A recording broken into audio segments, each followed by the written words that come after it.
বাংলাদেশের বাইরে পৃথিবীর বিভিন্ন প্রান্তে যে যেখান থেকে চ্যানেলে দেখছেন আপনাদের সকলকে সাদর আমন্ত্রণ তৃতীয় মাত্রা দেখবার জন্য। অর্থনীতি, বিশেষ করে রাজনৈতিক অর্থনীতি নিয়ে কথা বলবার জন্য আমার সঙ্গে স্টুডিওতে রয়েছেন আমার বায় বসা আছেন ঢাকা বিশ্ববিদ্যালয়ের অর্থনীতি বিভাগের অধ্যাপক ডক্টর সায়মা হক বিদিশা, প্রাক্তন প্রো ভাইস চ্যান্সেলর ইউনিভার্সিটির, এবং আমার ডানের রয়েছেন ব্যাংকার হিসেবে সুপরিচিত হলেও অর্থনীতির বিশ্লেষক, লেখক এবং শিক্ষক মামুন রশিদ। স্বাগত আপনাদের দুজনকে তৃতীয় মাত্রায়। আমরা আজকে আলোচনা করতে চাই জুলাই বলতে 24শে জুলাই পূর্ববর্তী, অভ্যুত্থান পরবর্তী এবং 26শে নির্বাচন পরবর্তী অর্থনীতি নিয়ে। তিনটা ফেজ যদি আমরা তুলনা করতে যাই, একটু আপনাদের কাছে শুনতে চাই সূচনায় কিভাবে তুলনাটা করবেন। প্রথমেই যেটি বিষয় সেটা হচ্ছে যে আমরা যদি দেখি যে অর্থনীতির বিভিন্ন সূচকগুলোকে আমরা আসলে সময়ের অন্যান্য যে বিষয়গুলো রয়েছে সেগুলো তো আর এক থাকছে না, সুতরাং সূচকগুলোকে সেভাবে যে আমরা তুলনা করা সম্ভব না। তারপরও যদি আমরা একটু বলি মোটা দাগে 24শে গণ অভ্যুত্থানের প্রেক্ষাপটে ওই সময়টা যদি আমরা দেখি, সে সময়ে কয়েকটা জায়গায় আমরা বিশেষ করে একটা বলবো হচ্ছে যে সামষ্টিক অর্থনীতির স্থিতিশীলতার জায়গা, রিজার্ভ এবং মূল্যস্ফীতি, এই জায়গাগুলো একটা কিন্তু এক ধরনের বড় ধরনের একটা চ্যালেঞ্জিং পজিশনে ছিল। এবং এর পাশাপাশি অবশ্যই ব্যাংকিং খাতের ক্ষেত্রে সুশাসনের বড় ধরনের আমরা অভাব দেখেছি এবং বড় ধরনের অনিয়ম আমরা দেখেছি এবং লুটপাটের বিষয় দেখেছি। তো সেই পর্যায়ে পরবর্তী যে সময়টা, তখন আমরা যেটা দেখলাম সেটা হচ্ছে যে একেবারে নির্মোহ বিশ্লেষণ করলে যেটা দেখা যায় যে আমরা কয়েকটা জায়গায়, যেমন সামষ্টিক অর্থনীতির অনেক সূচক রয়েছে, কিন্তু একেবারে মোটা দাগে আমরা কিন্তু প্রথম একটা দেশের সামষ্টিক অর্থনীতি সম্পর্কে কথা বলতে গেলে আলোচনার টেবিলে প্রথমেই যেটা ওঠে সেটা হচ্ছে রিজার্ভ, বৈদেশিক মুদ্রা রিজার্ভ। সেই জায়গাটাতে একটা মোটামুটি একটা স্বস্তিদায়ক অবস্থা এসেছে এবং এখনও আমরা মোটামুটি একটা স্বস্তিদায়ক অবস্থা আমরা দেখেছি। অবশ্যই এখানে আমাদের প্রবাসী যারা শ্রমিক ভাইরা রয়েছেন তাদের যে অবদান, সেটি একটা সবচেয়ে গুরুত্বপূর্ণ ভূমিকা পালন করেছে। এর পরবর্তীতে যদি দেখি সেটি হচ্ছে আমাদের ব্যাংকিং খাতটার দিকে যদি তাকাই বা আর্থিক খাতের দিকে যদি তাকাই, সেই জায়গাটাতে আমি বলবো যে সমস্যাগুলো চিহ্নিত করা গেছে।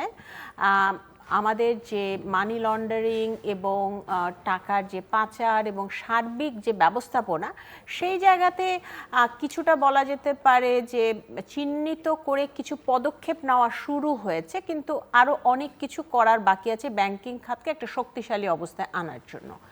আর তৃতীয় যে জায়গাটা সেটা হচ্ছে মূল্যস্ফীতি যে জায়গাটা, সেখানে আমরা দেখেছি যে মুদ্রানীতি এবং রাজস্ব নীতি এগুলোর মাধ্যমে, বিভিন্ন পলিসির মাধ্যমে আমরা দেখেছি যে সেটাকে একটা সহনীয় মাত্রায় আনার একটা চেষ্টা করা হয়েছে, কিন্তু সেটার দিক থেকে আমরা কিন্তু দেখি যে তারপরও আমরা এখন যে ট্রেন্ডটা আমরা দেখছি আমরা 9%-এর উপরে আবার চলে যাচ্ছে। তো এটি কিন্তু তার মানে হচ্ছে যে মূল্যস্ফীতিটার ক্ষেত্রে কিছুটা সাময়িক স্বস্তির একটা সম্ভাবনা আমরা দেখলেও আমরা কিন্তু এই ক্ষেত্রে কিন্তু আমরা যদি আরও দীর্ঘমেয়াদী এই মূল্যস্ফীতিটা চলতে থাকে, তাহলে সেটা কিন্তু আসলে সাধারণ মানুষের উপর বড় ধরনের চাপ পড়ছে। সুতরাং একই রকম এবং এই জায়গাটাতে আমরা দেখতে পাচ্ছি, আমরা পরবর্তীতে আরেকটু কথা বলতে পারি যে মুদ্রানীতি বলেন, রাজস্ব নীতি বলেন এবং সার্বিক সব জায়গাতে একটা বাজার ব্যবস্থাপনা এবং আমাদের আমদানির ক্ষেত্রে যে আমরা দেখতে পাচ্ছি যে জ্বালানি তেলের মূল্য, সব কিছু মিলে আমরা যেটা দেখতে পাচ্ছি সেটা হচ্ছে যে মূল্যস্ফীতিটাকে নাগালে রাখা এটা কিন্তু কঠিন হয়ে যাচ্ছে। সুতরাং এটা একটা জায়গা আমার মনে হয় যে সার্বিকভাবে বললে সামষ্টিক অর্থনীতির ক্ষেত্রে একটা ইতিবাচক একটা দিক আমরা লক্ষ্য করেছি কিছুটা হলেও।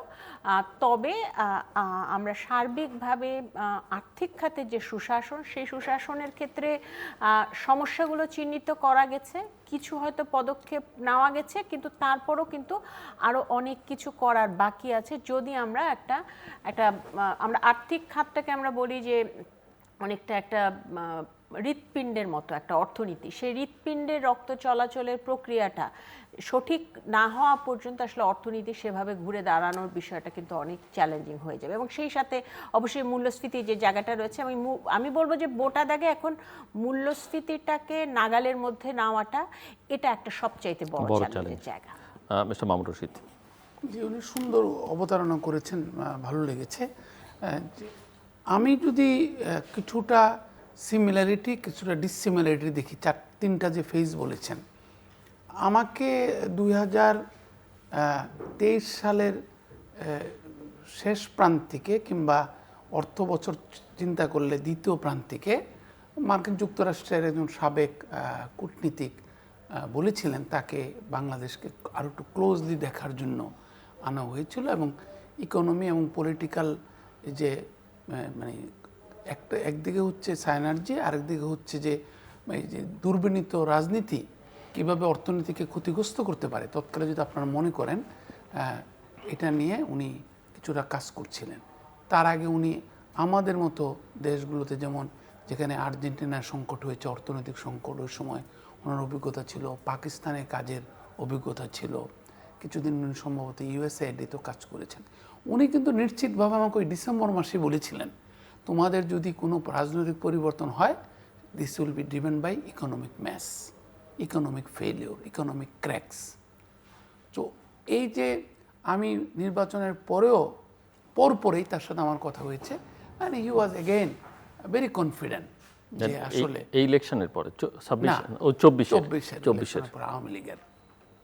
তো ওই কথাটা কেন আনলাম, যে আমরা দেখছি কি গেল বেশ কয়েক বছরে আপনি লক্ষ্য করবেন 2009-এর পরপর কিন্তু বেশ কিছুটা ইকোনমিক পারফরমেন্সে ভালো করছিল, এবং তারা তাদের আগের সময়ের যেখানে যেখানে দুর্নীতি হয়েছে কিংবা ক্র্যাক সৃষ্টি হয়েছে, যে বিদ্যুৎ এবং জ্বালানি খাতে তাদের যে পারফরমেন্স ছিল through the PPA agreement and others, ওইটাকে রেপ্লিকেট করার চেষ্টা করেছে আওয়ামী লীগ সরকার। কিন্তু কেন ফেল করলো?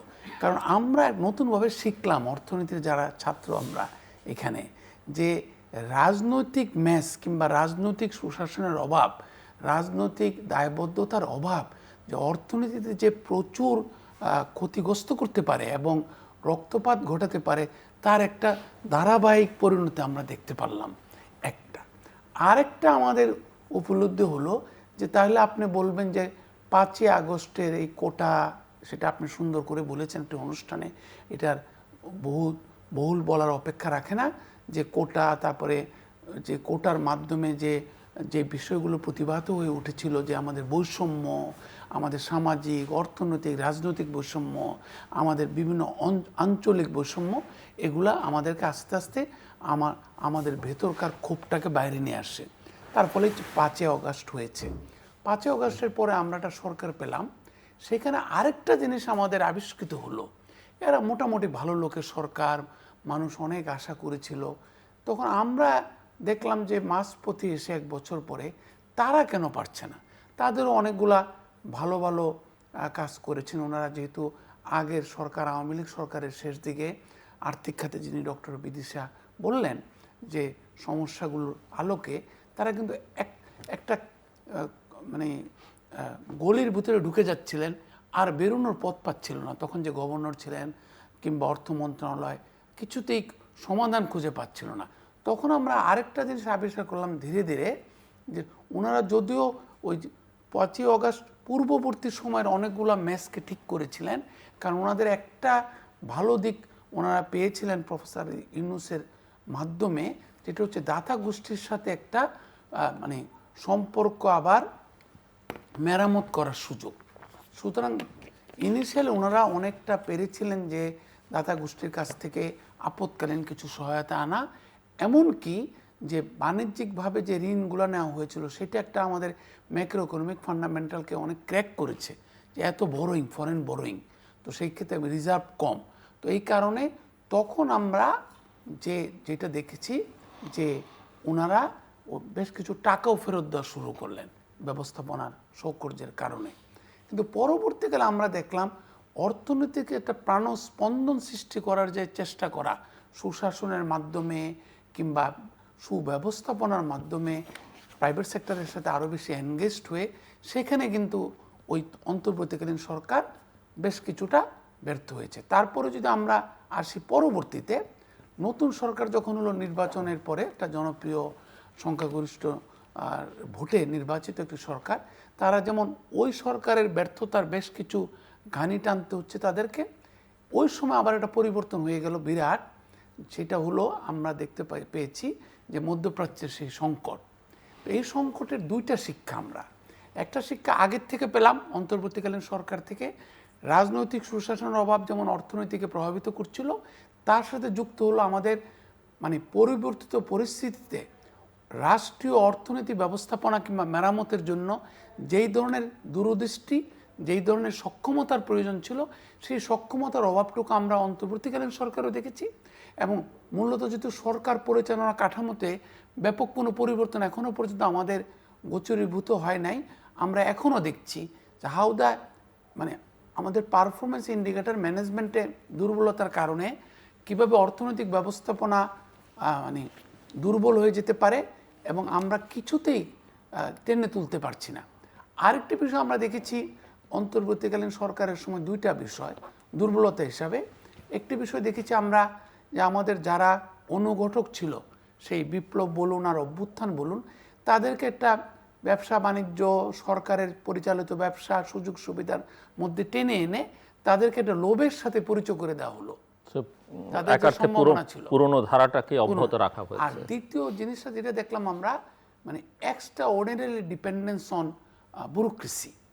এটা দুইটা ডিপেন্ডেন্সি। একটা ডিপেন্ডেন্সি হচ্ছে যারা আমাদের মাননীয় উপদেষ্টা ছিলেন, তারা তাদের বেশিরভাগই ব্যুরোক্রেসি থেকে এসেছিলেন। কিছুটা আমি অন্যদিকে যাব না, আমি অঙ্গুল হেলন করতে পারতাম অক্ষমতা কিংবা সক্ষমতার অভাবের দিকে, এইটা।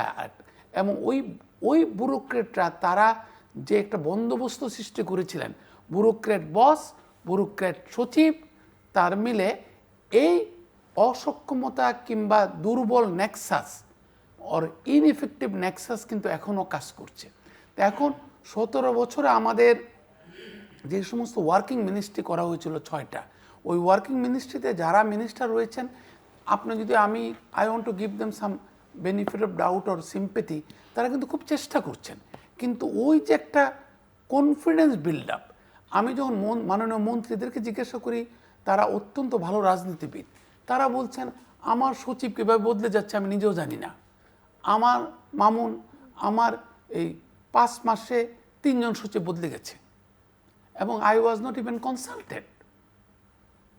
আমার যখন একজন সচিব মহোদয়ের সাথে আমি একটা সমঝোতা যাচ্ছি, ওনার কাছে শেখার চেষ্টা করেছি যে 17 বছর পরে আমরা এসেছি, হঠাৎ করে দেখলাম যে ওই সচিবকে আমাকে না জানিয়ে জনপ্রশাসন মন্ত্রণালয় ওএসডি বানানো হয়েছে। তো এই সামগ্রিক বিষয়টা আমি এই কথাগুলো, যেহেতু উনি অর্থনীতির বিষয়গুলো বলেছেন, আর্থিক খাতের কথা বলেছেন, আমি বললাম যে আমার বোধহয় একটা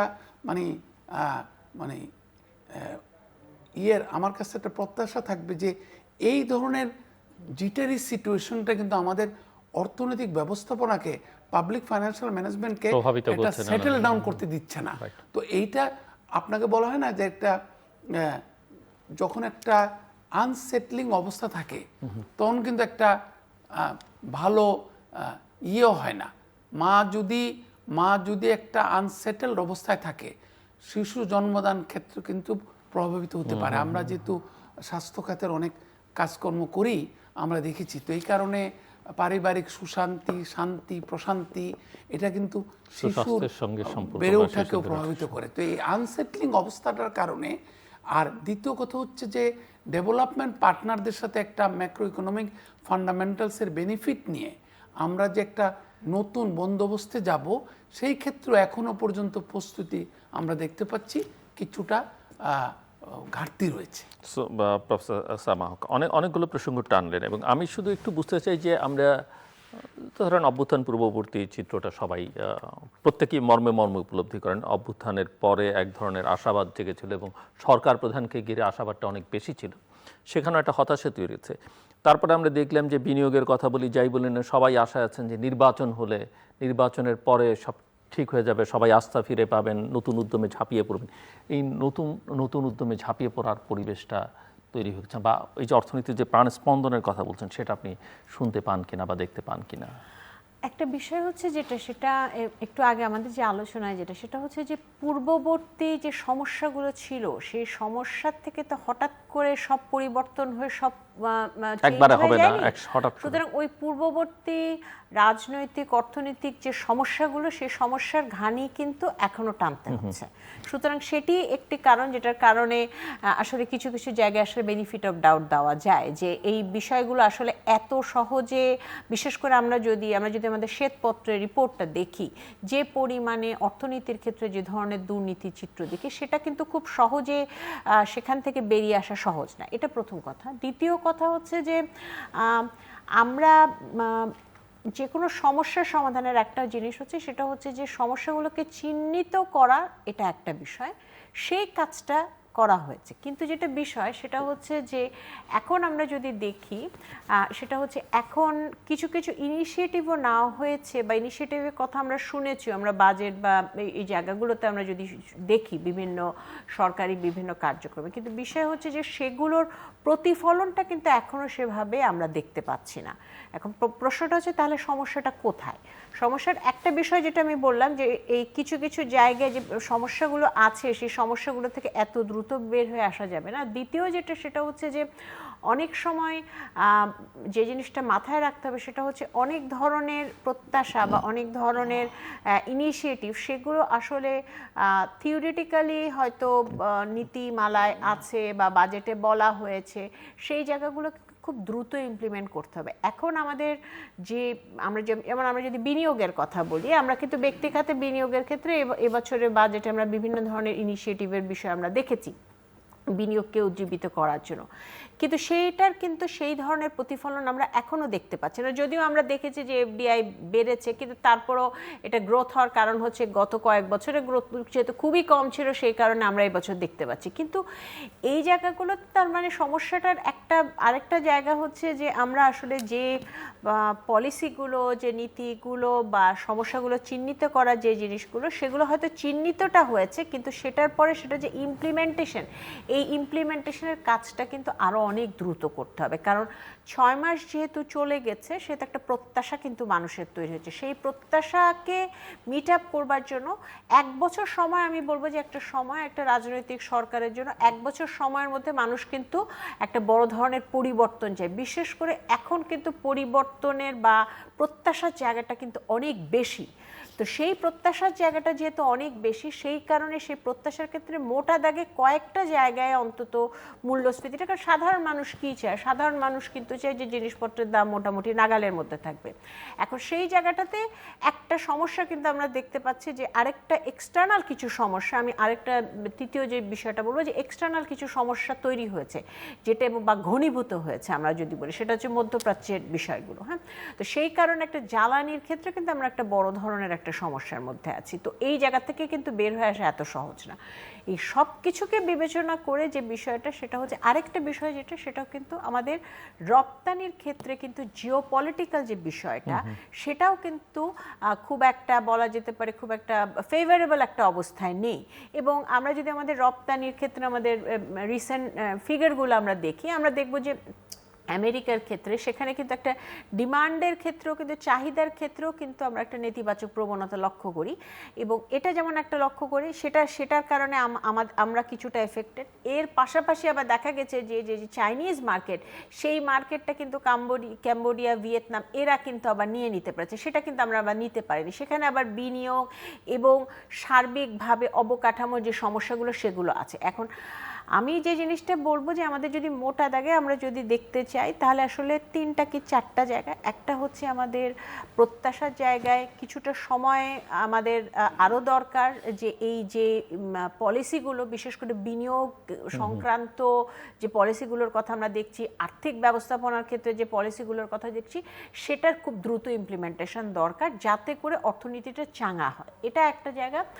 দ্বিতীয় যে জায়গাটা, সেটা হচ্ছে যে কোনো মূল্যে মূল্যস্ফীতিটাকে নাগালের মধ্যে আনতে হবে, এটা যে কোনো মূল্যে। এবং এটার বিষয়টা ক্ষেত্রে আমরা যেটা দেখতে পাচ্ছি, যে আমাদের অবশ্যই, হ্যাঁ এটা ঠিক, যে আমাদের সার্বিকভাবে জ্বালানি এবং অন্যান্য কারণে সংকট এবং অন্যান্য কারণে আমরা খুব একটা ফেভারেবল অবস্থায় নেই, কিন্তু তারপরও সাধারণ মানুষের এটা কিন্তু প্রত্যাশার একটা জায়গা, এবং এই জায়গাটাতে কিন্তু সরকারকে দেখতে হবে সর্বোচ্চ মনোযোগ দিতে হবে। এবং এই জায়গায় যদি আমরা দেখি, আমার এখনও মনে হয় যে ইনফ্লেশন নিয়ে বা মূল্যস্ফীতি নিয়ে খুব শক্তিশালীভাবে একটা কার্যক্রম চালানোর কিন্তু দরকার আছে, এবং সেই জায়গাটাতে এখন আমাদের আমার অনেক সময় আমরা যেটা দেখি যে এখানে অর্থ মন্ত্রণালয় আছে, বাণিজ্য মন্ত্রণালয় আছে, খাদ্য মন্ত্রণালয় আছে, কৃষি মন্ত্রণালয় আছে, কিন্তু সেইভাবে সমন্বিত যে উদ্যোগটা, সেই উদ্যোগটার খুব প্রয়োজন। আর তৃতীয় যে জায়গাটা সেটা হচ্ছে যে একটা দেশের যদি আর্থিক খাতের দুর্বলতা থেকে যদি আমরা বের হয়ে না আসতে পারি, তাহলে কিন্তু, এবং সেই জায়গাগুলোতে যে সংস্কার, হ্যাঁ সংস্কার সবসময় সংস্কার সহজ না, এবং এখন তো আরও সহজ না সার্বিক পরিস্থিতি বিবেচনা, কিন্তু তারপরে কিছু কিছু জায়গায় সংস্কারের যে কাজটা, সে কাজগুলো কিন্তু করতে হবে। এবং এই জায়গায় আর্থিক কাজ, সরকারের ব্যয় ব্যবস্থাপনা এবং রাজস্ব, এই তিনটা জায়গায় যে সংস্কার, সেই সংস্কারের কাজগুলো দ্রুত করতে হবে। কারণ আমরা যদি 6 মাস সময়টাকে হয়তো আমরা একটু কম বলতে পারি, কিন্তু 1 বছরের মধ্যে কিন্তু সাধারণ মানুষের প্রত্যাশার কিন্তু পূরণের একটা জায়গা আছে। তখন কিন্তু সেই জায়গাটাকে মাথায় রেখে কিন্তু বেশ কয়েকটা জায়গায় কাজ করাটা কিন্তু খুব জরুরি। এবং সেই যে 3-4টা জায়গা বললাম, সেই 3-4টা জায়গাকে কেন্দ্র করে নীতি সহায়তাগুলো যাতে খুব দ্রুত বাস্তবায়িত হয় এবং অগ্রাধিকারটা যাতে পায়, সেই জায়গাটা লক্ষ্য রাখতে হবে। আচ্ছা মামুনুর রশীদ, আপনি ওই যে প্রশাসনের কথা বলছিলেন এবং সরকারের কথা, মানে রাজনৈতিক শক্তি সহ, এটা মোটামুটিভাবে স্পষ্ট যে পারস্পরিক আস্থার একটা গ্যাপ আছে। আরেকটা হচ্ছে যে প্রফেসর বিদিশা এক্সটার্নাল ইভেন্টসের কথা বলেছেন, মধ্যপ্রাচ্যের যুদ্ধ, তার আগে আমরা ইউক্রেনের যুদ্ধ দেখেছি, কোভিড দেখেছি। এক্সটার্নাল অ্যাক্টরসদের সঙ্গেও এক ধরনের আস্থা সংকট আছে বলে মনে হয়। তো এই ত্রিমুখী এই সংকট বা আস্থার সংকট কি আসলে শেষ পর্যন্ত কাঙ্ক্ষিত লক্ষ্য বা পরিবর্তন প্রত্যাশা যেগুলোর কথা আমরা বলছি সেখানে পৌঁছানো সম্ভব কিনা? এগেন আমি ওনার তো কথা শুনলাম, সক্ষমতার বিষয়টি খুব ইম্পর্টেন্ট। এখন আপনাকে তো you have to face the country management is a present continuous tense. আমি পছন্দ না করতে পারি, আপনি ছেড়ে দিতে পারেন, উনি না থাকতে পারে, কিন্তু রাজনীতিবিদরা যারা সরকারে আছে, যত সমস্যায় থাকুক না কেন, তাকে উত্তরণের স্বপ্ন দেখতে হবে, সম্ভাবনার নিয়ে কাজ করতে হবে। একটা তো আমি বলছি আমাদের মডেলের মধ্যে এটা দুর্বলতা। এখন এই সময়টা কিন্তু খুব খারাপ সময় মডেলটা চেঞ্জ করার জন্য। কারণ আপনি দেখেন জ্বালানি খাত এখনকার যদি বর্তমানে বলা হয়, যদি দুইটা সমস্যা, একটা জ্বালানি বিরাট সমস্যা, প্রোডাক্টিভ উইলসগুলোকে চালু রাখার জন্য, উৎপাদন প্রক্রিয়াকে। তো এখন সৌদি আরামকো কিংবা Abu Dhabi national oil corporation, Kuwait petroleum, এদিকে পেট্রোনাস মালয়েশিয়া, ফিলিপিন্সের ন্যাশনাল অয়েল কর্পোরেশন, ইন্দোনেশিয়ার যারা অয়েল সাপ্লাই করছে, তাদের যারা লোকাল এজেন্ট আছে কিংবা ডিস্ট্রিবিউটার আছে, তাদেরকে আপনি কিভাবে পরিবর্তন করবেন? সময় লাগবে। তো ওরা তো আগের সরকারের সাথে একটা সেট হয়ে গেছিল অ্যালাইনমেন্টে। এখন এই দুর্বলতার সুযোগ নিচ্ছে ব্যবসায়ীরা, হয়তো এই যে স্পট মার্কেট থেকে কেনা, যখন মাননীয় মন্ত্রী বলছেন, মাননীয় সচিব বলছেন যে আমার আরও দরকার এলএনজি কিংবা ক্রুড অয়েল কিংবা রিফাইন্ড অয়েল, ওই লোকগুলোর উপর ডিপেন্ড করতে হচ্ছে। অ্যান্ড তারা যে ঘোলা পানিতে মাছ শিকারের চেষ্টা করছেন না, হাউ ডু এনশিওর? তাহলে তাদেরকে অ্যাডমিনিস্ট্রেট করার জন্য unit strong government, strong ministry, এটা গেল এক। দ্বিতীয়, আপনার যে সোর্স চেঞ্জ করবেন ওইটারও কিন্তু এখন সময় নেই, because beggars can't be choosers. তৃতীয়, আমাকে ভারতের সাথে যেহেতু কিছুটা টানাপোড়েন চলছে, এই যে আগে সাবেক প্রধানমন্ত্রীর বক্তব্য নিয়ে আমাকে একজন বললেন যে তাইলে কেন এই সময় ভারত থেকে কয়েক লক্ষ টন ডিজেল আনার চেষ্টা করছে। সো কারণ আমি বলছি তাদের সাথে আমাদের এগ্রিমেন্ট আছে, এবং that is a G2G agreement. So এই কারণে আমি মনে করি প্রাইভেট সেক্টরকে হয়তো আমি অ্যাভয়েড করতে পারবো না, কিংবা ওই এজেন্টদেরকে, ডিস্ট্রিবিউটারদেরকে চেঞ্জ করতে পারবো না, কিন্তু G2G আমি বাড়াইতে পারি কিনা, গভর্নমেন্ট টু গভর্নমেন্ট। ক্রাইসিসের সময় আমরা দেখেছি অনেক সময় G2Gটা অনেক ভালো কাজ করে। তো সেই ক্ষেত্রে আপনার ওই প্রশ্নে এসে যাচ্ছি, জিওপলিটিক্স, আমাদের যে তিনটি শক্তি আছে, আমাদের যে লিভার্স, ওর মানে সেই লিভার্সগুলো হচ্ছে চীন, ভারত, মার্কিন যুক্তরাষ্ট্র। আবার চীনকে কেন্দ্র করে প্রায় মার্কিন যুক্তরাষ্ট্র এবং ভারত এক হয়ে যায়, তাদের একটা রিজনাল এজেন্ডা আছে। তো ওগুলো এই কারণে আমরা বলছি অনেক সময় ইকোনমিক এজেন্ডা। আমরা দেখেছি ইতিমধ্যে ইউএসএআইডির ক্ষেত্রে মানে জনাব ট্রাম্পের চাপাচাপির ফলে আমাদের মতো দেশগুলো কীভাবে ক্ষতিগ্রস্ত হয়েছে। আমাদের রোহিঙ্গা ম্যানেজমেন্ট, মানে ফিনান্সিয়াল ম্যানেজমেন্ট ফর রোহিঙ্গাস, মানে সেটলার্সদের কীভাবে ক্ষতিগ্রস্ত হয়েছে। তেমনটি ইউএন, তেমনটি বিশ্বব্যাংক, তেমনটি IMF-এর ক্ষেত্রে যে জিওপলিটিক্যাল কারণে যে চেঞ্জগুলো হচ্ছে, we are going to be impacted. Again আমি আসছি ওই সক্ষমতার প্রশ্নে, how are you going to handle it. আমাকে একজন ব্যবসায়ী অত্যন্ত ভালো এবং একটি মানে ব্যবসায়ী গ্রুপের কর্তা ব্যক্তি, উনি বাংলাদেশের সবচেয়ে বড় প্রণিধানযোগ্য ব্যবসায়ী চেম্বার যেটা, তো উনি আমাকে, আমি ওনাকে জিজ্ঞেস করলাম কেমন চলছে। উনি আমাকে বললেন যে, আমি বললাম জ্বালানির সমস্যার মধ্যে আছেন আপনারা, ইন্ডাস্ট্রিয়াল বেল্টে বিদ্যুতের সংকট এবং চরমভাবে গ্যাসের সংকট। তো সেই ক্ষেত্রে উনি আমাকে বললেন যে মিস্টার রশিদ, যত না আমি জ্বালানির সংকটকে চিন্তিত, জ্বালানি সংকট নিয়ে, তার থেকে বেশি চিন্তিত হচ্ছে আমি ভারতের সাথে how do repair our relationship, how do get into a sustainable model of managing the relationship. এটা কিন্তু একজন ব্যবসায়ী আমার মতো একটা অর্থনীতির ছাত্রকে বলছে কথাটা। সো এই যে একটা বিশ্বায়ন আপনি বলছিলেন, আপনি নিজে বলছিলেন, ডক্টর বিদিশাও বলছিল যে এইটাকে ম্যানেজমেন্টের জন্য আমাদেরকে যে একটা নতুন একটা মডেল ডেভেলপ করতে হবে, সেই ক্ষেত্রে আমরা যতই আমরা বলি না কেন মেরামত করব, দোসরদেরকে এড়িয়ে চলবো, কিন্তু আমার মনে হয় একটা রিকনসিলিউশন যদি আমরা না করতে পারি, একটা জায়গায় যদি না যেতে পারি, আমরা নিজেরা ক্ষতিগ্রস্ত হব। কারণ আমাদের চাইতে যদি আমাদের দেশকে অন্য কেউ বেশি ভালোবেসে ফেলে, ডাল মে কুছ কালা হয়। সুতরাং আমাদের এই ভালোবাসাটাকেই গঠনমূলক একটা মডেল বিল্ডিংয়ের দিকে এগুতে হবে বলে আমি মনে করি। আর দ্বিতীয় জিনিসটা যেটা হচ্ছে, আমাদেরকে কিন্তু খুব ক্লোজলি আমাদের ডেভেলপমেন্ট পার্টনাররা ফলো করছে। তো আমরা যদি মনে করি তাদেরকে যে কোনোভাবে বুঝিয়ে শুনিয়ে, যেমনটা আমার যখন এডিবির মিশন এসেছিল, আমি ওনাকে বলেছি, তারা যখন আমার সাথে কথা বললো, তা আমি বললাম যে তোমাদের আগের কান্ট্রি ডিরেক্টর তো খুব এক্সপোজ ছিল, অনেক কিছু করতে চেয়েছিল আর্থিক খাতের সংস্কারের জন্য, আমরা কিছু কাজও করেছি। তারা কিন্তু আমাকে বললে ফরগেট অ্যাবাউট দ্যাট, আমরা একটা রিলুক করছি এবং আরও ডিপ ডাইভ রিলুক করছি, which work for Bangladesh economic management, which did not work. এবং সেই ক্ষেত্রে আমরা অতীতে যদিও আমরা how do we look at Bangladesh from ADB perspective and how IMF was looking at Bangladesh from IMF perspective, সেখানে কিন্তু আমরা এখন আমাদের এই মডেলটা আরও কাছাকাছি চলে আসছে। So you can tell us mister Rashid যে we are getting more closer to মানে in our opinion and in our মানে weapon selection towards solving the economic or political economic problem of a country like Bangladesh.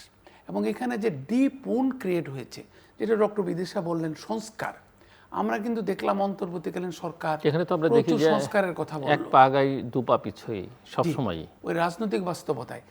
আমার এই লাইনে শেষ করে দিতে চাই, আমি কিন্তু ওই যে রবীন্দ্রনাথের গান আছে না, আমি কান পেতে রই, আমি কান পেতে আছি। যদি সরকার শক্তিশালীভাবে এই রাস্তায় যে অনাচার, এই যে স্বয়ংক্রিয় রিক্সা এবং এমনকি বাইক, এই অনাচারকে যদি সমাধান না করতে পারে, জনজীবনে যদি আপনি দেখেন ঢাকা শহরের যদি হসপিটালগুলোতে যান, আপনি ভিজিট করেন, কিংবা গোপনে হযরত ওমর রাদিয়াল্লাহু তাআলা আনহুর মতো যদি রাতের বেলা ভিজিট করেন, আপনি দেখবেন তাদের সাম্প্রতিককালে যারা আহত হচ্ছে, নিহত হচ্ছে, বেশিরভাগ কারণ হচ্ছে সড়ক দুর্ঘটনা। এবং ঢাকা শহরের 60% সড়ক দুর্ঘটনার কারণ হচ্ছে এই স্বয়ংক্রিয় রিক্সা, যাকে দুষ্টামি করে বলা হয় টেসলা, আরেকটা হচ্ছে এই আমাদের বাইকগুলা। তাদেরকে যদি আমি অ্যাডমিনিস্ট্রেট না করতে পারি, আমি অন্য জায়গায় অ্যাডমিনিস্ট্রেট করব কিভাবে?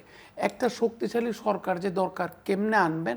এবং আমি ওনার সাথে সম্পূর্ণ একমত, শক্তিশালী হওয়ার সময় কিন্তু চলে যাচ্ছে। 1 বছর পরে জনপ্রিয়তার পিছনে ঘুরতে হবে, জনপ্রিয়তায় ঘাটতি হবে, সমস্ত সিদ্ধান্তগুলো কঠিনভাবে নিতে হবে। এবং এই সিদ্ধান্তগুলো শুধু সকাল 9টা, আমি যে সিনিয়র মন্ত্রীদেরকে জিজ্ঞাসা করি, সকাল 9টায় যাচ্ছে না মাননীয় প্রধানমন্ত্রীর কারণেই, এবং রাত 11টা 12টা পর্যন্ত কাজ করতে হচ্ছে ওনাদেরকে, which is good, hard working. কিন্তু সব কিছু কিন্তু মানে মরুম শিল্পপতি স্যামসন এইচ চৌধুরী আমাদেরকে বলতেন, ডোন্ট ওয়ার্ক হার্ড। আমার ক্লাসে নিয়ে গেছিলাম IBA-তে এবং নর্থ সাউথ ইউনিভার্সিটিতে, you must work smart. So আমাদের মধ্যে সময় এসছে শুধু হার্ড ওয়ার্ক না, to work smartly. Doctor Bidisha. একটা বিষয় যেটা সেটা হচ্ছে যে মানুষ আসলে যেটা আমরা সার্বিকভাবে যদি চিন্তা করি সেটা হচ্ছে যে আপনি ইনপুট যেটা অর্থাৎ আপনি কি কাজ করছেন বা কি ধরনের এফর্ট দিচ্ছে বা কি ধরনের নীতি কাগজে আছে সেটার চেয়ে কিন্তু জরুরি যে প্রত্যাশার জায়গাটা যদি আমরা চিন্তা করি সেখানে কিন্তু সেটা হচ্ছে আসলে কি হচ্ছে, মানুষ তার সাধারণ জীবনে তার কি পরিবর্তনটা সেই পরিবর্তনগুলো দেখতে চায় এবং সেই পরিবর্তনের জায়গা নিয়ে যে বিষয়টা সেটা হচ্ছে যে আমাদের কয়েকটা জায়গা আছে সেই জায়গাগুলোতে যেমন আমরা যদি বলি যে এই যে জ্বালানির জায়গাটাতে যখন আমরা কথা বলছি সেখানেও কিন্তু আরেকটা বিষয় আমাদের মাথায় রাখা দরকার, সেটা হচ্ছে যে আমরা জুলাই গণ অভ্যুত্থানের একটা খুব গুরুত্বপূর্ণ একটা জায়গা ছিল কিন্তু একটা তরুণদের শক্তি এবং তরুণদের কর্মসংস্থানের জায়গা, এবং সেই জায়গাটা যদি আমরা দেখি তাহলে কিন্তু এখনও তরুণদের মধ্যে সেই হতাশার জায়গাটা রয়েছে। আমরা কিছু বাজেটে উদ্যোগ দেখেছি, কিছু নীতি সহায়তার জায়গা দেখেছি, কিছু বিষয় দেখেছি, কিন্তু যে বিষয়টা সেটা হচ্ছে যে আমাদের একটা যে কয়েকটা জায়গায় আমাদের চিন্তা করার দরকার আছে এবং তরুণদের ক্ষেত্রে বিশেষ করে যে তাদের শক্তিকে আসলে আমরা কিভাবে কাজে লাগাবো, কারণ আমরা জনমিতির লভ্যাংশের কথা বলি কিন্তু আমাদের কিন্তু এই সময়ের উইন্ডোটা কিন্তু আস্তে আস্তে আমাদের চলে যাচ্ছে। তো সেই দিক থেকে আমাদের চিন্তা করতে হবে যে আমাদের এই তরুণ জনশক্তি তাদেরকে শ্রমবাজারে আমরা কিভাবে কাজে লাগাবো এবং তাদেরকে দেশের উন্নয়নে কিভাবে কাজে লাগাবো, এবং সেই জায়গাটাতে একটা জায়গা যেটা সেটা হচ্ছে আমাদের বৃহৎ শিল্প যেগুলো আছে, শিল্প কারখানা যেগুলো আছে সেগুলোর ক্ষেত্রে আমাদের বিনিয়োগ বাড়িয়ে সেটাকে যে চাঙ্গা করার যে জায়গাটা সেই জায়গাটা যেমন একটা জায়গা, এর পাশাপাশি কিন্তু আমাদের চিন্তা করতে হবে যে আমাদের যে অসংখ্য তরুণ যারা রয়েছে যারা গ্রামাঞ্চলে রয়েছেন তাদেরকে নিয়ে আসলে আমার যেটা মনে হয় সেটা হচ্ছে যে আমাদের আসলে চিন্তা করতে হবে যে বিকেন্দ্রিক কিছু পলিসি স্ট্র্যাটেজি দরকার রয়েছে, যেটার মাধ্যমে আসলে আমাদের দেখতে হবে যে আমাদের গ্রামের যে তরুণরা রয়েছে বিভিন্ন এলাকা ভিত্তিক তাদের তাদের তাদের কারা রয়েছেন, তাদের কি ধরনের সেই জায়গাটাতে কি চাহিদা রয়েছে, সার্বিকভাবে কি চাহিদা রয়েছে এবং তারা আসলে তাদের কি ধরনের প্রশিক্ষণ দিতে হবে, তাদেরকে কিভাবে মার্কেটের সাথে কাজে লিঙ্ক করতে হবে, অর্থাৎ তাদেরকে কাজের মধ্যে আনতে হবে যেটা আসলে আমাদের প্রবৃদ্ধিটাকে চাঙ্গা করবে। কারণ বৃহৎ শিল্পের মাধ্যমে একটা বড় শিল্পায়নের আমাদের যে অবস্থা সেখানে আসলে খুব বড় ধরনের পরিবর্তন খুব সহসাই হওয়াটা খুব সহজ না, কারণ আমাদের সার্বিকভাবে আমাদের অবকাঠামোগুলোর যে অবস্থা এবং আমাদের বিভিন্ন ধরনের আমাদের ব্যুরোক্রেটিক সমস্যা রয়েছে, সেই জায়গাগুলোতে সেটা যেমন একটা দরকার। আরেকটা যেটা সেটা হচ্ছে যে শিক্ষা প্রতিষ্ঠানগুলো, যেহেতু শিক্ষা প্রতিষ্ঠানগুলোর আমি শিক্ষক হিসেবে আমার যেটা মনে হয় যে শিক্ষা প্রতিষ্ঠানগুলোর সাথে আমাদের যে কর্মসংস্থানের জায়গাটা এই যে একটা বিশাল একটা পার্থক্য ইন্ডাস্ট্রি একাডেমি লিঙ্কেজের যে জায়গা এবং সেখানে যে একটা স্কিল মিসম্যাচের যে জায়গাটা রয়েছে সেই জায়গাটাকে কেন্দ্র করে আসলে আমাদের চিন্তা করতে হবে যে আমাদের আসলে কোন ধরনের কাজের মানুষের দরকার আছে, আমাদের যে তরুণরা রয়েছে তাদেরকে আমরা কি ধরনের কাজে শিক্ষিত করব, আমাদের যে নারীরা রয়েছে তাদের কর্মসংস্থানের ক্ষেত্রে বাধাগুলো কি কি, এবং এগুলো কিছুটা আমরা জানি কিন্তু এই জায়গাগুলো নিয়ে কিছু নীতিও আমাদের আছে, কিন্তু যে কথাটা বললাম যে সেই জায়গাগুলো আমাদের ইমপ্লিমেন্ট করতে হবে। আমরা যদি নারীদের কর্মসংস্থানের কথা বলি সেখানে কিন্তু একটা বড় ধরনের ইস্যু কিন্তু কাজ করে, সেটা হচ্ছে আমাদের শিশু দিবা যত্ন কেন্দ্রের বিষয়গুলো রয়েছে, আমাদের শিক্ষার ক্ষেত্রে তাদের আবাসনের সমস্যাগুলো রয়েছে। তো সেই জায়গাগুলোকে কেন্দ্র করে সমস্যাগুলো সমাধান, অর্থাৎ সমস্যাগুলো কিছুটা চিহ্নিত করা আছে সেগুলো সমাধানের বিষয়। তবে এই জায়গাটাতে আরেকটা কথা আমি আবার এমফাসিস করতে চাচ্ছি, সেটা হচ্ছে যে সাধারণ মানুষ কিন্তু দ্রব্যমূল্যের জায়গাটার যে জায়গাটা রয়েছে সেই জায়গাটা আমাদের সাধারণ মানুষ বলতে আমাদের একেবারে আপামার অতি ধনী ছাড়া আমরা সবাই কিন্তু আমাদের জিনিসপত্রের দামের বিষয়টা আমাদের জন্য একটা খুব গুরুত্বপূর্ণ একটি বিষয়, এবং সেই জায়গাটাকে কেন্দ্র করে আসলে আরেকটু স্ট্র্যাটেজিক্যালি আমার যেটা মনে হয় যে রাজস্ব নীতি, মুদ্রানীতি, বাজার ব্যবস্থাপনা সব কিছুর একটা সমন্বিত একটা পদক্ষেপ যেটার মাধ্যমে একটা বড় ধরনের একটা পুশ দিতে হবে যাতে করে আমাদের 9% না, এটাকে মোটামুটিভাবে আমি যেটা মনে করি এটাকে যদি আমরা 8%-এর মধ্যেও নিয়ে আসতে পারি তারপরও একটা কিছুটা হলেও সাধারণ মানুষ একটা স্বস্তিদায়ক অবস্থায় আসবে, কিন্তু ঊর্ধ্বগতি বা 9%-এর আশেপাশে থাকাটা সেটা কিন্তু আসলে আর বেশি দিন সাস্টেইন করা কিন্তু মানুষের জন্য অনেক চাপ হয়ে যাবে, এবং সেটার পাশাপাশি যেটা ভর্তুকির বিষয়টা সুযোগটাও আছে। মানে স্পেসিফিক কোনো পরামর্শ আছে?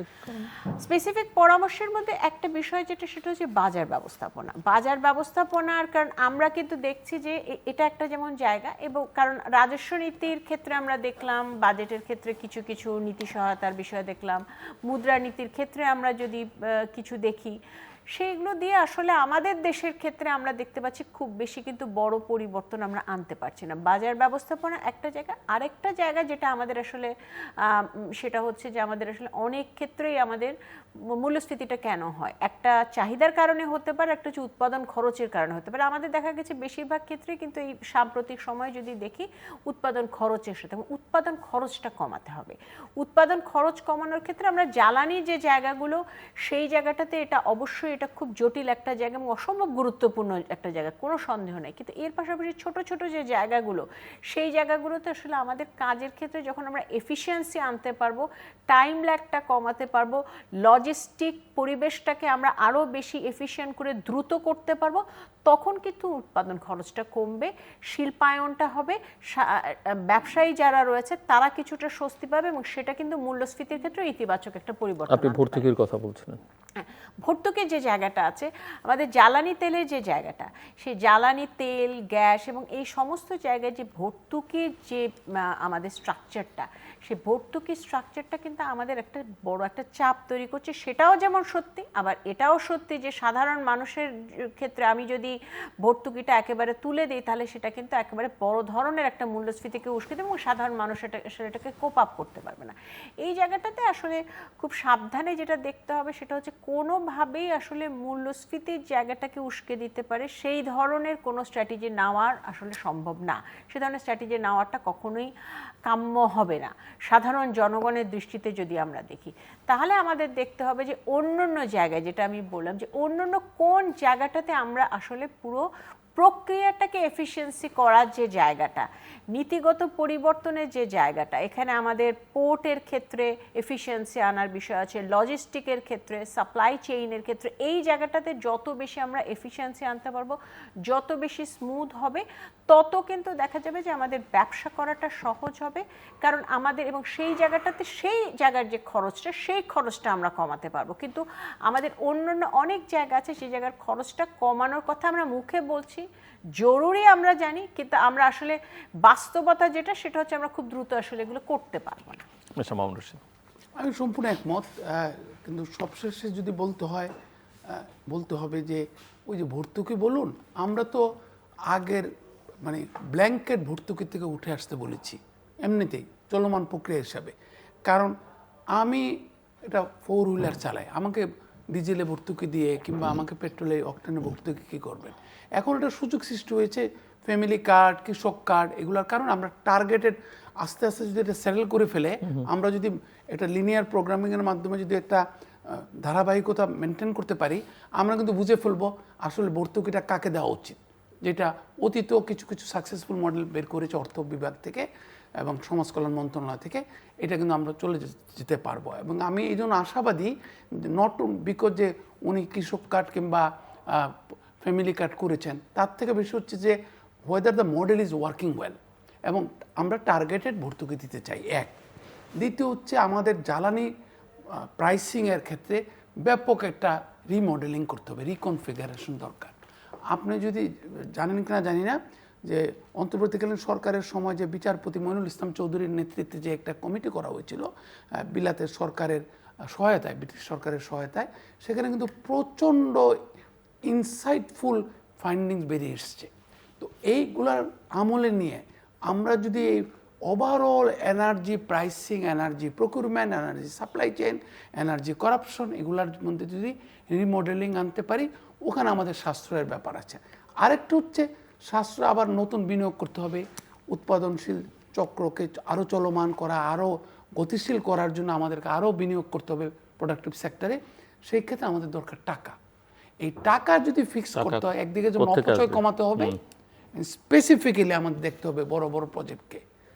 একটা বড় প্রজেক্ট যার নাকি ধরেন 20,000 কোটি টাকা খরচ, তার কিন্তু 5% আমরা কিন্তু জানি ইকোনমিক্সে মানে স্ট্যান্ডার্ড এরর দিয়ে ম্যানেজ করা সম্ভব, 5%। কিন্তু 20,000 কোটি টাকার 5% কিন্তু কম টাকা না। সো আমাদের ওই ধরনের বড় বড় প্রকল্প ব্যবস্থাপনা, প্রকল্প মানে প্রকল্প প্রণয়ন এবং বাস্তবায়ন প্রক্রিয়াকে আরও গতিশীল করতে হবে। আর তৃতীয় জিনিসটা যেটা আমি মনে করি যে রাজস্ব আদায় বাড়ানো ছাড়া এবং ডেভেলপমেন্ট পার্টনারদের সাথে একটা সাইনার্জি ক্রিয়েট করা ছাড়া আমি তো ইন্টারিম কোনো প্রবলেম সলভ করতে পারবো না। কারণ ইট ইজ ভেরি ইজি যে রাজস্ব বাড়াতে হবে। কীভাবে বাড়াবো? ওভারনাইট বাড়াবো? দেখা যাচ্ছে যে মডেলটা ফলো করে এনবিআরে, ওই মডেলে শুধু যারা বর্তমানে ট্যাক্স দিচ্ছে তারাই ক্ষতিগ্রস্ত হয়। যেই কোনো মডেল করি না কেন, বাস্তবায়ন প্রক্রিয়ায় দেখি আমরা তারাই ক্ষতিগ্রস্ত হচ্ছে। নতুনভাবে খাতকে সম্প্রসারণ করতে পারছি না। তো এই কারণে মিডিয়াম টার্মে সুশাসন, শক্তিশালী সরকার, সেখানে আমাদের পুলিশকে শক্তিশালী করা, জনপ্রশাসনকে শক্তিশালী করা, সেই সাথে রয়েছে আমরা অপর দেশের অভিজ্ঞতায় এবং সবাইকে একসাথে নিয়ে আমরা কিভাবে এগিয়ে যাব। এখন আমরা যদি প্রতিনিয়ত যদি দেখি না না ওই সময় আমাকে ক্ষতিগ্রস্ত করেছিল, ওই যে বললাম সরকারকে কিন্তু এগোতে হবে। তো সরকারকে এগোতে গেলে তাকে যেমনটি তার যারা যারা অংশীজন, বৃহত্তর অংশীজন, এটা দেশ বলেন, কোনো মাল্টিল্যাটারাল এজেন্সি বলেন, কিংবা স্থানীয় যারা ইমপ্লিমেন্টেশন প্রক্রিয়ার সাথে জড়িত, তাদের সাথে একটা নতুনতর শান্তিদায়ক প্রশান্তিদায়ক একটা সমঝোতায় আসতে হবে। তা না হলে আনসেটলিং অবস্থাটা অনেক দিন যাবৎ চলছে। এখন আমাদের ভেবে দেখতে হবে যে আমরা দোষর খুঁজে বের করা এবং তাদেরকে মূলোৎপাটন করা কতদিন সময় নিব। আর আমি হয়তো পলিটিক্যালি রাজি, পেছন নিয়ে ব্যস্ত থাকবেন না, সামনের দিকে এগোবেন। কারণ আমাকে তো এগোতে হবে, আমাকে তো একটা কারেকশনের সুযোগ করে দিতে হবে জ্বালানি মন্ত্রণালয়কে।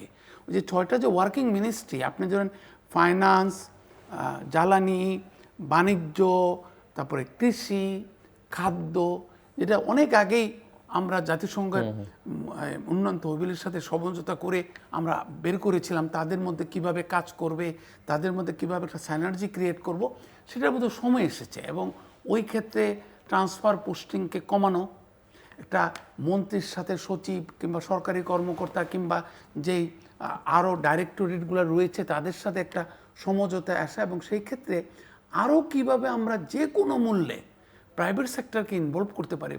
আমাদের প্রাইভেট সেক্টর বাংলাদেশে কিন্তু একটা ফাইটার, যতই আপনি বলেন না কেন। আমরা ভুলে যাই আমরা কিভাবে চাইল্ড লেবার অ্যাবলিশ করেছিলাম, আমরা ভুলে গিয়েছি আমরা কিভাবে বিজিএমের মাধ্যমে আমরা এই রানা প্লাজা, তাজরিন ফায়ারকে হ্যান্ডেল করেছিলাম। সুতরাং তাদের জন্য আরও স্পেস ক্রিয়েট করতে হবে, আমাকে কষ্ট করে হলেও খুঁজে বের করতে হবে। আপনি দেখেন, লাস্ট কথা আমার হচ্ছে যেটা আপনি বলেছিলেন, মূলত ডক্টর বিদিশাও কিছুটা আলোকপাত করেছেন, সেটা হচ্ছে ধরেন আমার জাপানের সাথে চুক্তি সই হয়েছে, পার্টনারশিপ, ইকোনমিক পার্টনারশিপ, ফ্যান্টাস্টিক। জাপানের সাথে আমার আগেও সম্পর্ক ভালো ছিল। আমার ইতিমধ্যে সকল প্রস্তুতি সমাপন করে এনেছে বাণিজ্য মন্ত্রণালয়, তার জন্য ক্রেডিটই পেতে পারে আমাদের সিপা কোরিয়ার সাথে। এবং অলরেডি বাণিজ্য মন্ত্রণালয় উনি জানেন যে কাজ শুরু করে দিয়েছে, ইউরোপিয়ান ইউনিয়নের টিম আসছে, ইউরোপিয়ান ইউনিয়নের সাথে একটা আলটিমেটলি আমরা কীভাবে এফটি সই করতে পারি, কিংবা আমাদের ও নিজের ভিয়েতনাম এবং কম্বোডিয়ার কথা বললেন, চায়নার যে এক্সপোর্ট কমছে এই সুযোগটা নিচ্ছে ভিয়েতনাম এবং কম্বোডিয়া এবং পাচ্ছেও। তো সেই ক্ষেত্রে আমার তো সক্ষমতা বৃদ্ধি করতে হবে।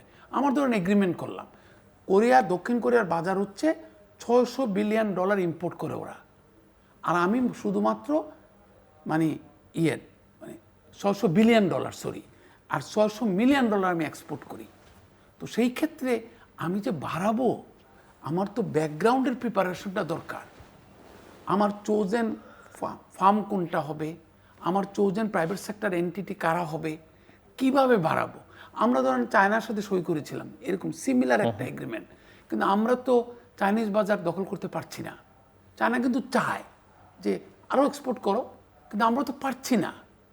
আমরা দেখেছি, আমরা তো শি জিনপিং যখন এসেছিলেন আমরা তো চুক্তি করেছিলাম প্রচুর কাজ হবে, কিন্তু এটা ইমপ্লিমেন্ট করতে পারি নাই। সুতরাং আমাদের ইমপ্লিমেন্টেশনকে আরও ক্লোজলি লক্ষ্য করতে হবে, এবং এই ইমপ্লিমেন্টেশন প্রক্রিয়ার সাথে যারাই আছেন তাদের সকলের শক্তিটাকে সঞ্জীবিত করে একযোগে এগিয়ে যেতে হবে। প্রফেসর বিদিশা। জি, এখানে একটা বিষয় হচ্ছে যে আমাদের খুব গুরুত্বপূর্ণ হচ্ছে যে জায়গাটা আমরা অনেক সময় খুব বেশি গুরুত্ব দেই না, সেটা হচ্ছে আমাদের আসলে মনিটরিং অ্যান্ড ইভালুয়েশন, যেটার কথা একটু আগে ডক্টর মামুন বললেন, যে আমাদের পুরো প্রক্রিয়াতে অনেক সময় দেখা যায় যে অনেক পলিসি আছে, অনেক নীতি আছে, এবং আপনি যদি খুলে দেখেন অনেক নীতির মধ্যে আমরা যেটা চাচ্ছি, যেগুলো বলছি, সেগুলো হয়তো আছে, কিন্তু সেই জায়গাটার সেটা আসলে ইমপ্লিমেন্ট হচ্ছে কিনা, এবং 6 মাস পর পর, অন্তত 6 মাস পর পর একেবারে খুব ক্লোজ ডোর একটা ডিটেইল মনিটরিং দরকার। এগুলো শুধু গদবাঁধা মনিটরিং প্রক্রিয়া না, এবং কেন আসলে হচ্ছে না, কোথায় আমি যদি আমরা বলি যে ওয়ান স্টপ সার্ভিস বা খুব দ্রুত কস্ট অফ ডুইং বিজনেস কমানোর জন্য বিভিন্ন স্টেপ নেওয়া হয়েছে, ইন্ডাস্ট্রি একাডেমিয়া লিঙ্কেজ বাড়ানোর জন্য স্টেপ, তাহলে এই জিনিসটা এগুলোকে শুরু হয়েছে, শুরু হতে দেরি কেন হচ্ছে? যদি কারণটা বের করা এবং যাতে করে জবাবদিহিতার মধ্যে আনা।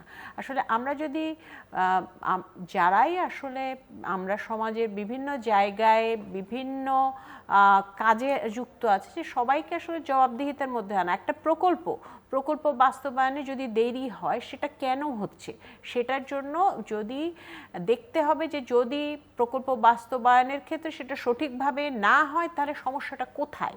যদি রাজস্ব আহরণের ক্ষেত্রে আমরা বছর শেষে যে এটা নিয়ে আসলে কথা বললে কোনো লাভ নাই, আর তার আগে 6 মাস কেন 3 মাস বা 4 মাস মানে কোয়ার্টারলি এটা দেখতে হবে, এবং দেখার পরে সেটাকে রিজলভ করতে হবে, রিজলভ করে সামনের দিকে আগাতে হবে। তা না হলে দেখা যাবে যে it will be too late, যে আমরা একটা বছরের শেষে চলে আসছি এবং আমরা তখন দেখছি যে আমাদের রাজস্ব আহরণের ক্ষেত্রে আমাদের টার্গেট ফুলফিল হয়নি। তো এবং এই জায়গাটাতে যে জিনিসটা সেটা হচ্ছে যে আমাদের একটা জায়গা হচ্ছে যে জ্বালানির যে জায়গাটা আছে, জ্বালানির সংকটটা আমরা যদি মোটামুটিভাবে যে কিছু কাজ কিন্তু করা হয়েছে, যে রিপোর্টগুলো আছে সেগুলোকে নিয়েই কিন্তু আগানো যেতে পারে, এবং সেই জায়গাটাতে যদি আমাদের এনার্জি গভর্নেন্সটাকে ঠিক করা যেতে পারে, তাহলে কিন্তু অটোমেটিক্যালি আমাদের বিভিন্ন জায়গায়, সেটা আমাদের ইনভেস্টমেন্টের জায়গা বলেন, আমাদের মূল্যস্ফীতির জায়গা বলেন, আমরা কিছুটা সুফল দেখতে পাবো। সেটা যেমন একটা জায়গা। এর পাশাপাশি আমি আবারও বলছি যে ইনফ্লেশন এবং এমপ্লয়মেন্ট, এই দুটো জায়গাকে কেন্দ্র করে একেবারে খুব টার্গেটেড পরিকল্পনা দরকার, কারণ এই দুটো জায়গার বিষয় হচ্ছে কি, এগুলো কিন্তু খুব ক্রস কাটিং। আপনি কোনো মন্ত্রণালয় বলেন বা কোনো জায়গায় কোনো অধিদপ্তর বলেন, সেইভাবে কিন্তু এই দুটো জায়গার সাথে একেবারে সম্পূর্ণভাবে জড়িত না, কিন্তু এই জায়গাগুলোকে নিয়ে আমার মনে হয় আলাদাভাবে দেখার দরকার আছে, এবং টার্গেট নিয়ে দেখার দরকার আছে। কিছু এক্সপেরিমেন্টও করা যেতে পারে, যে এক্সপেরিমেন্টের মাধ্যমে কিছু নতুন প্রক্রিয়ার মাধ্যমে আমাদের কিছু সমস্যাগুলোকে কিছু রিজলভ করা যায় কিনা, সেই জায়গাটা আমাদের দেখতে হবে। আর তৃতীয় যে জায়গাটা সেটা হচ্ছে যে আর্থিক খাতের ক্ষেত্রে আমাদের কিন্তু এখনও আমরা কিন্তু যে অবস্থায় আছি সেটা কিন্তু এখনও কিন্তু আমরা বলবো যে অনেকগুলো সমস্যা কিন্তু এখনও আছে, এবং সেই জায়গাটাতে আসলে সংস্কারের কথা আমরা বলছি, সংস্কার কিন্তু খুব দ্রুতই বাস্তবায়ন করতে হবে। এবং ওই জায়গাকে আমরা যদি লক্ষ্য রেখে আমরা বলি, তাহলে যেটা গভর্নেন্সের ক্ষেত্রে বা আর্থিক খাতের ব্যবস্থাপনার ক্ষেত্রে, সেই জায়গায় আমাদের বিভিন্ন, এখানে একটা পলিটিক্যাল ইকোনমির একটা ব্যাপার রয়েছে, এবং সেখানে আসলে অনেক স্টেক হোল্ডার রয়েছে, সেই জায়গাটা আসলে খুব এফিশিয়েন্টলি এবং খুব সাবধানে ম্যানেজ করার দরকার আছে, এবং সেই জায়গাটাতে একটা খুব গুরুত্ব দেওয়াটা খুব জরুরি। না, সব কথা বলা হয়েছে বলে বিবেচিত হওয়া উচিত। সবচেয়ে বড় কথা হচ্ছে, কিছুদিন জাস্ট গতকালই পড়লাম বোধহয় একটি আর্টিকেল, একটি বৃহৎ প্রচারিত বাংলা দৈনিকে, যে ওই ছেলেটিকে প্রশ্ন করা হচ্ছে মানে ইন্টারভিউতে, যে আপনি 5 years ডাউন দ্য লাইন, আমাদেরও একটা অতি প্রিয় একটা প্রশ্ন আমি ইন্টারভিউ বোর্ডে, হোয়ার ডু সি ইউরসেলফ, তো 5 বছরের মধ্যে আপনি নিজেকে কোথায় দেখতে চাচ্ছেন? ছেলেটা উত্তর দিয়েছে, স্যার আমি 5 বছর দেখি না, আমি আগামীকালকে আমার মেস ভাড়া কীভাবে দিব সেটা নিয়ে চিন্তা করছি।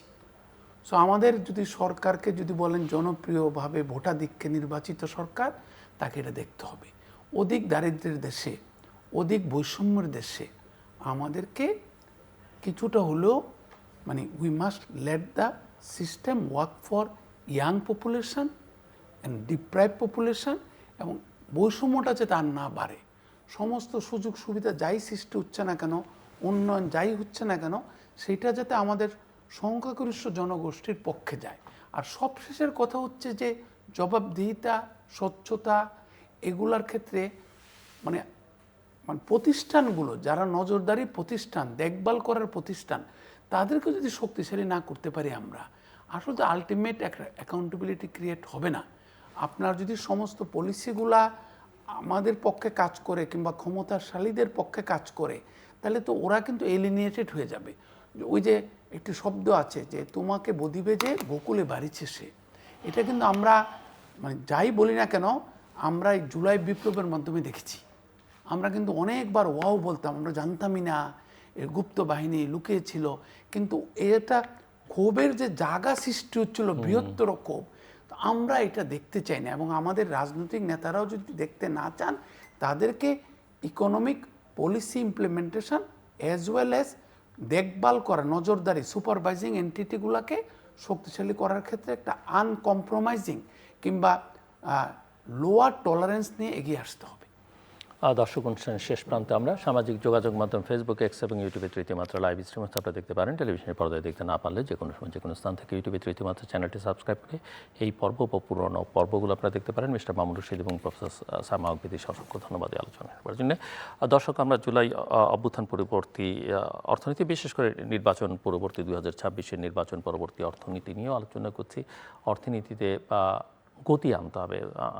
টেবিলের দু প্রান্ত থেকে দুজন বলেছেন আমাদের প্রাইভেট সেক্টরকে আরও বেশি সক্রিয় করে তোলা, তাদেরকে আরও বেশি মোটিভেট করা, এবং তারাই অর্থনীতির একটা বড় প্রাণশক্তি, সেটা বিবেচনায় রাখতে হবে। প্রতিষ্ঠানগুলোকে শক্তিশালী করবার কথা বলেছেন। অনেক প্রতিষ্ঠান আসলে গড়ে তোলাও দরকার এবং সেই সঙ্গে সক্ষমতা বাড়াবার কথা ওনারা বলেছেন। আর্থিক খাতে সুশাসন ফিরিয়ে আনা এবং প্রকল্প ব্যবস্থাপনা, বাজার ব্যবস্থাপনার উপরে জোর দেবার কথা বলেছেন। রাজস্ব আদায় কীভাবে বাড়ানো যায় সেই দিকে মনোযোগ দেবার কথা বলেছেন ওনারা, এবং সেই সঙ্গে ডেভেলপমেন্ট পার্টনারদের সঙ্গে কীভাবে একটা সিনার্জি তৈরি করা যায় সেই বিষয়েও কথা বলেছেন। মূল মনোযোগ একটা বড় জায়গায় দেবার কথা বলেছেন, সেটা হচ্ছে যে মানুষের ক্রয় ক্ষমতার সঙ্গে সামঞ্জস্য রেখে দ্রব্যমূল্যকে নিয়ন্ত্রণ রাখা, অর্থাৎ ইনফ্লেশনটাকে কীভাবে নিয়ন্ত্রণ রাখা যায়। এবং এই জায়গাগুলো তৈরি করবার জন্য আরেকটা বড় জায়গা হচ্ছে যে আস্থার একটা সংকট অনেক ক্ষেত্রে আমরা দেখতে পাই। যে এটা একটা রাজনৈতিক সরকার, কিন্তু রাজনৈতিক নেতৃত্বের সঙ্গে প্রশাসনের আস্থা, প্রশাসন এবং রাজনৈতিক নেতৃত্বের সঙ্গে আমাদের ডেভেলপমেন্ট পার্টনারদের যে আস্থার সংকট, সেই সংকটটা আসলে দূর করা অত্যন্ত জরুরি। দর্শক, আমাদের সঙ্গে থাকবার জন্য অসংখ্য ধন্যবাদ। আপনাদের সবার জন্য শুভকামনা।